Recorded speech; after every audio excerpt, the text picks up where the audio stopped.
today we're going to be learning how to drape the infinity drape. It looks kind of like the navy drape, but there's a little bit of a twist and it works especially well for saris like this one. So let's get started. We want to pleat the pallu, so let's do that. You just want to take the width that you'd like and pull, make your first pleat. Okay, so once you have a few pleats and you're happy with them, you want to pin them together so you don't lose them, especially with a sari like this one where it's super slippery. And then once you're done pleating, you just put them all together and pin them. Now that I've got my pallu pleated, let's start draping.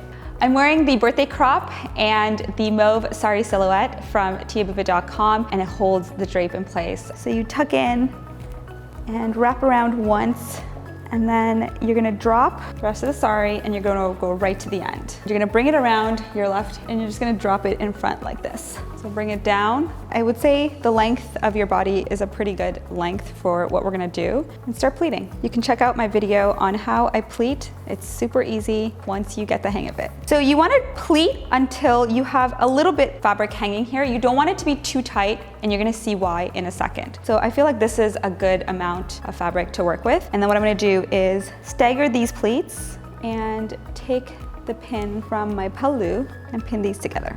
And I'm just gonna tuck this in.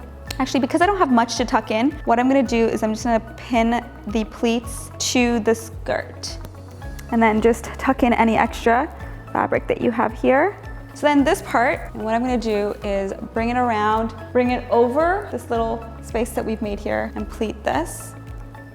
And the reason this is called the infinity drape is because you don't know where the sari ends and where it begins. It gives that beautiful, never-ending look to that pallu. And then what I'll do is unpin these. And you wanna just pin all of these together.